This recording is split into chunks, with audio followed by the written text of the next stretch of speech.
The MRT skill that will be covered in this lesson is detect icebergs. The picture that you see displayed is a metaphor to visualize this lesson. The portion of the iceberg seen above water represents awareness.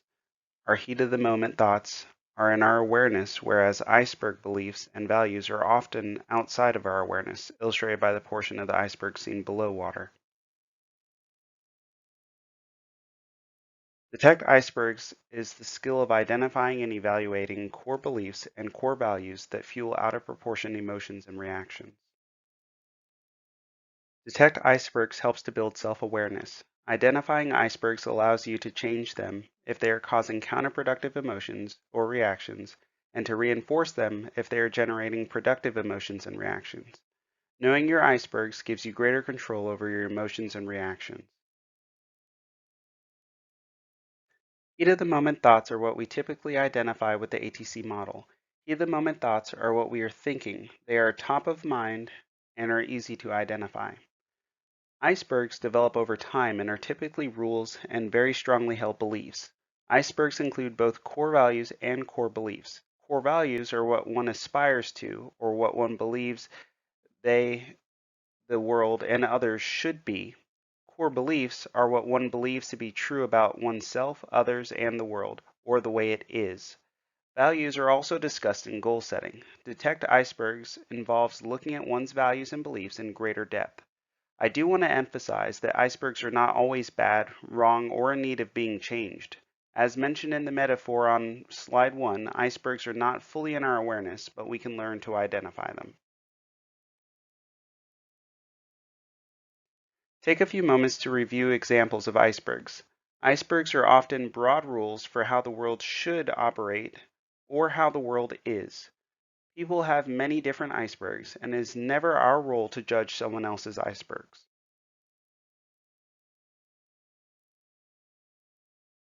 Out of proportion emotion does not have to be anger. It could be sadness or anxiety. The out of proportion reactions can include ruminating as well. They do not have to be huge or violent reactions. The consequences in this case are out of proportion to the heat of the moment thought, not the activating event. A thought consequence disconnect is when the emotion and reaction do not follow from the thought theme. For example, the heat of the moment thought is coded as trespass, but rather than feeling angry, you feel guilty. A strong thinking trap might indicate that an iceberg is present. For example, them might indicate the iceberg people can't be trusted, and me might indicate the iceberg I'm never good enough.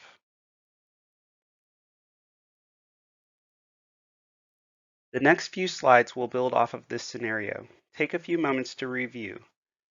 In this scenario, Private Smith's emotions or reactions are out of proportion to what he's thinking in the heat of the moment.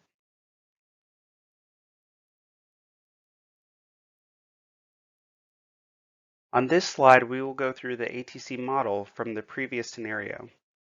Private Smith's activating event is when he sat down to watch the football game with his son, his wife said, "The sink is still leaking." His heat of the moment thought to that was, "It's just a small leak. I'll get to it later." The thought theme he associated his thoughts to was trespass. The heat of the moment emotion that he felt because of that theme was wild anger, and he reacted by getting in his wife's face and yelling, "WTF, back off." In this example, Smith is going to call his bad friend. Pay close attention to the responses his friend makes and whether he is helping or hurting the situation. "Hey, I almost didn't get a chance to watch the game. Things got pretty ugly over here. My wife started harping on me about fixing the sink. Do you believe her? What's her problem?" Yeah, no kidding. She knows that Sunday is your football day. Knows it. I might as well have it tattooed on my forehead. She knows I love my team and I haven't been able to watch them. It's just one day a week. She should really let up. Don't you have a long honey-do list besides that? Yeah, nothing got done while I was away. The door needs painting, the grass wasn't cut, and the new garage shelves are still sitting in the box waiting for me to put them together. The place looks like a hellhole. Why didn't she get your son to do it? Is she babying him? I don't know. She won't give me any space. I just want to take a few hours and watch the game. In looking at how the bad friend reacted in the previous scenario, it is important to note that why questions tend to make the conversation go lateral versus going deeper. You might get more examples that are similar to the original activating event by going laterally. Why questions will likely cause the person to get more emotional. Why questions can cause the person to become more defensive as well. We are often our own bad friend.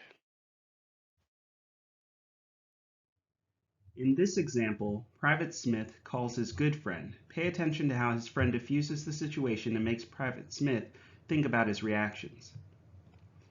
Hey, I almost didn't get a chance to watch the game. Things got pretty ugly over here. My wife started harping on me about fixing the sink. Do you believe her? What's her problem? Man, that's rough. Yeah, I just wanted to break to watch the game and she wouldn't let up. All of a sudden, I found myself right up in her face. What was the worst part about it? The whole situation for you? She knows that Sundays are my football day. Assuming that's true, that she knows Sundays are your football days, what's so upsetting about that? I do so many things around the house. She harps on the one thing I haven't done. Assuming she harps on the one thing you haven't done, what does that mean to you? She's not appreciating the things I do. She doesn't appreciate me.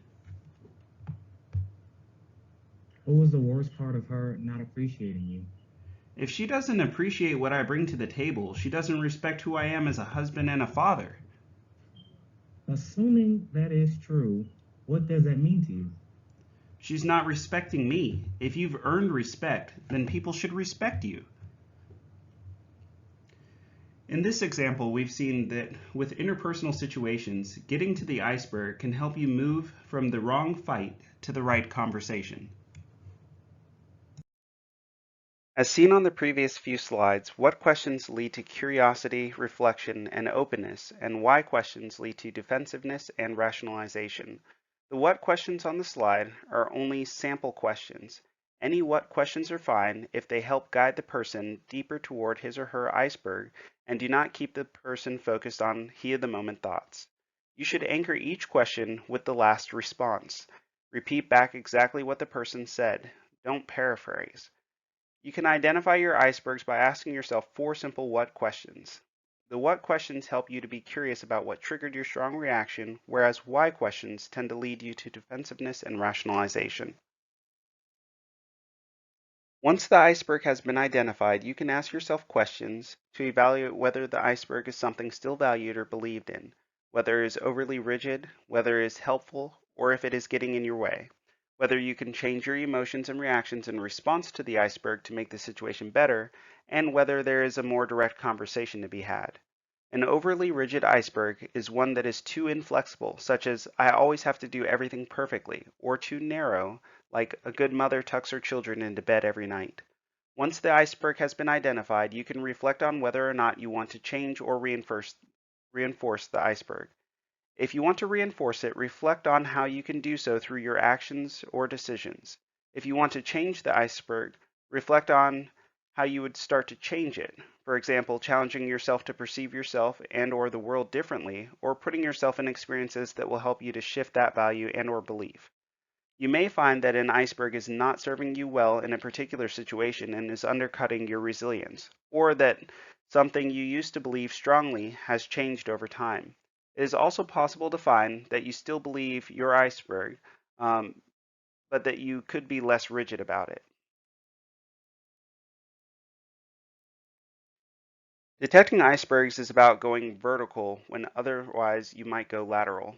This allows you to have the right conversation with someone because it helps you to figure out what's really going on with you. The skill lowers the intensity of emotions because it leads to greater understanding about the causes of a reaction and helps you to be thoughtful rather than reactive.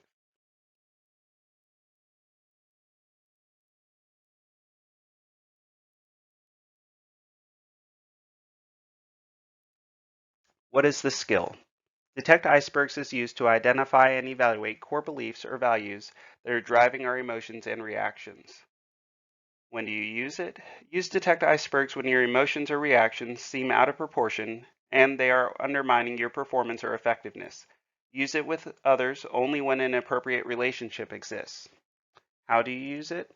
Ask yourself the series of what questions to identify the iceberg. Once the iceberg is identified, think through the issues such as the flexibility of your value or belief, whether you need to have a conversation with someone, and how you can change your value or belief if so desired.